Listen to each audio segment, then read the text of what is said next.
ಎಲ್ಲರಿಗೂ ನಮಸ್ಕಾರ. Cook with Moni ಚಾನಲ್ಗೆ ಸುಸ್ವಾಗತ. ನಾನು ನಿಮ್ಮ ಮೋನಿಶಾ. ನನ್ನ ಚಾನಲ್ನ ಲೈಕ್ ಮಾಡಿ, ಶೇರ್ ಮಾಡಿ, ಸಬ್ಸ್ಕ್ರೈಬ್ ಮಾಡಿ, ಫಾಲೋ ಮಾಡಿ, ಕಮೆಂಟ್ಸ್ ಮಾಡಿ. ಇದೇ ರೀತಿ ನನ್ನ ವೀಡಿಯೋಸ್ಗೆ ಸಪೋರ್ಟ್ ಮಾಡ್ತಾಯಿರಿ.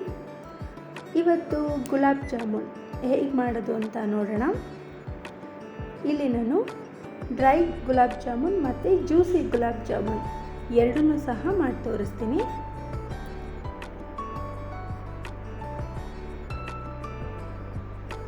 ನೀವು ಮನೆಯಲ್ಲಿ ಟ್ರೈ ಮಾಡಿರಂತೆ. ಬನ್ನಿ ಹೇಗೆ ಮಾಡೋದು ಅಂತ ನೋಡೋಣ.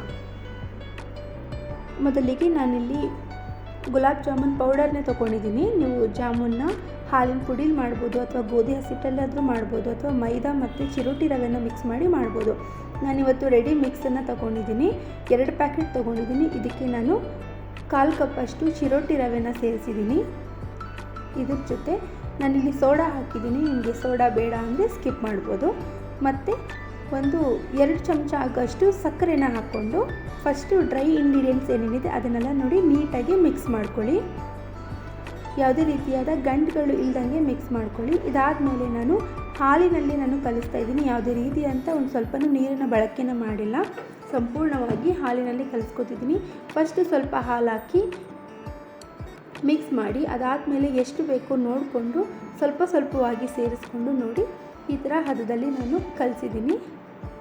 ಕಲಿಸುವಾಗ ಯಾವುದೇ ರೀತಿಯಾದ ನಾವು ಚಪಾತಿ ಹಸಿಟ್ಟು ಕಲಿಸುವಾಗೆ ತುಂಬ ಫೋರ್ಸ್ ಮಾಡಿ ಕಲಿಸೋಕ್ಕೆ ಹೋಗಬೇಡಿ. ನೋಡಿ, ಇದಾದ ನಂತರ ನಾನು ಇದಕ್ಕೆ ಎಣ್ಣೆಯನ್ನು ಸೇರಿಸ್ಕೊಂಡು ಕಲಿಸಿದ್ದೀನಿ. ಇವಾಗ ನೋಡಿ ತುಂಬ ಸಾಫ್ಟಾಗಿ ಇದೆ. ಇದು ಕರೆಕ್ಟಾಗಿ ಬಂದಿದೆ ಅಂತ ಹೆಂಗೆ ಗೊತ್ತಾಗುತ್ತೆ ಅಂದರೆ ನೋಡಿ, ಇದನ್ನು ತೊಗೊಂಡು ಹಸಿಟ್ಟನ್ನ ನಾನು ಕಲಿಸಿದ ಮೇಲೆ ಅದನ್ನು ಒಂದು 10 ನಿಮಿಷ ಇಟ್ಟಿದ್ದೀನಿ. ಯಾಕಂದರೆ ರವೆ ಹಾಕಿರೋದ್ರಿಂದ ನೀವು ಇಡಲೇಬೇಕು. ನೋಡಿ, ಯಾವುದೇ ರೀತಿಯಾದಂಥ ಗೆರೆಗಳು ಮೇಲ್ಗಡೆ ಬಂದಿಲ್ಲ ಅಂತಂದರೆ ನೀವು ಕಲಿಸಿರುವಂಥ ಹದ ಕರೆಕ್ಟ್ ಇದೆ ಅಂತ. ಇಲ್ಲಿ ನಾನು ಮತ್ತೊಂದು ಕಡೆ ಪಾಕಕ್ಕೆ ಇಟ್ಕೊಂಡಿದ್ದೀನಿ. ಈ ಪಾಕಕ್ಕೆ ಸ್ವಲ್ಪ ನಾನು ಕೇಸರಿನ ಸೇರಿಸಿದ್ದೀನಿ. ಅಂಟು ಪಾಕ ಅಥವಾ ಒಂದೆಳೆ ಪಾಕ ಅಷ್ಟು ಮಾಡ್ಕೊಳ್ಳಿ ಜಾಮೂನ್ಗೆ. ನೋಡಿ, ಇವಾಗ ಈ ಸಿಲಿಂಡ್ರ್ ಶೇಪಲ್ಲಿ ಮಾಡಿರೋಂಥದ್ದು ಫಸ್ಟ್ ನಾನು ಅದನ್ನು ಫ್ರೈ ಮಾಡ್ತಿದ್ದೀನಿ. ಫ್ರೈ ಮಾಡಿ 2 ಕಡೆ ಗೋಲ್ಡನ್ ಬ್ರೌನ್ ಆಗೋ ಥರ ಮಾಡಿಕೊಂಡು ಇದನ್ನು ನಾನು ತೆಗೆದು ಇಟ್ಕೋತಾ ಇದ್ದೀನಿ. ಯಾವಾಗಲೂ ನಾವು ಫ್ರೈ ಮಾಡಿರುವಂಥದ್ದು ಬಿಸಿಯಾಗಿದ್ದು ಪಾಕನೂ ಬಿಸಿಯಾಗಿದ್ದರೆ ನಾವು ಅಟ್ ಎ ಟೈಮು ಅದನ್ನು ಪಾಕಕ್ಕೆ ಹಾಕ್ಬೋದು. ಅಥವಾ ಈಗ ನಾವು ಪಾಕ ಮಾಡಿ ತುಂಬ ಹೊತ್ತಾಗಿದೆ, ತಣ್ಣಗಾಗಿದೆ, ಇದು ಬಿಸಿಲಿದೆ ಅನ್ನೋ ಟೈಮಲ್ಲಿ ಹಾಕಕ್ಕೆ ಹೋಗಬೇಡಿ. ಅದು ಕನ್ಸಿಸ್ಟೆನ್ಸಿ ಒಂದು ಸ್ವಲ್ಪ ಹೆಚ್ಚು ಕಮ್ಮಿ ಆದ್ರೂ ಅದು ಜಾಮೂನೆಲ್ಲ ಒಡ್ಕೊಂಡ್ಬಿಡುತ್ತೆ.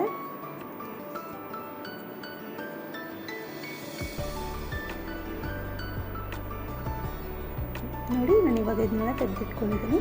ಮತ್ತು ರೌಂಡ್ ಶೇಪಲ್ಲಿ ಮಾಡಿರುವಂಥದ್ದನ್ನು ಅದನ್ನು ಒಂದು ಬ್ಯಾಚ್ ವೈಸಲ್ಲಿ ಹಾಕಿ ಅದನ್ನು ಸಹ 2 ಕಡೆ ಗೋಲ್ಡನ್ ಬ್ರೌನ್ ಥರ ಮಾಡಿಕೊಂಡು ಅದನ್ನು ಸಹ ತೆಗೆದಿಟ್ಕೋತಾ ಇದ್ದೀನಿ.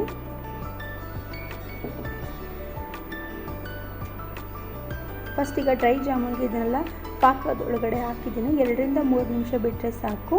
ಇದನ್ನು ಮತ್ತು ಸಕ್ಕರೆ ಪುಡಿ ಮತ್ತು ಕೊಬ್ಬರಿ ತುರಿಯಲ್ಲಿ ನಾವು ಇದನ್ನು ಒಂದು ಸರಿ ಡಿಪ್ ಮಾಡಿ ತೆಗೆದ್ರೆ ಡ್ರೈ ಜಾಮೂನ್ ರೆಡಿ ಇರುತ್ತೆ.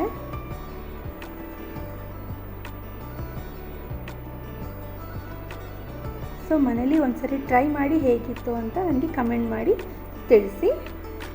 ನನ್ನ ಚಾನಲ್ನ ಲೈಕ್ ಮಾಡಿ, ಶೇರ್ ಮಾಡಿ, ಸಬ್ಸ್ಕ್ರೈಬ್ ಮಾಡಿ, ಫಾಲೋ ಮಾಡಿ, ಕಮೆಂಟ್ಸ್ ಮಾಡಿ. ಇದೇ ರೀತಿ ನನ್ನ ವೀಡಿಯೋಸ್ಗೆ ಸಪೋರ್ಟ್ ಮಾಡ್ತಾಯಿರಿ.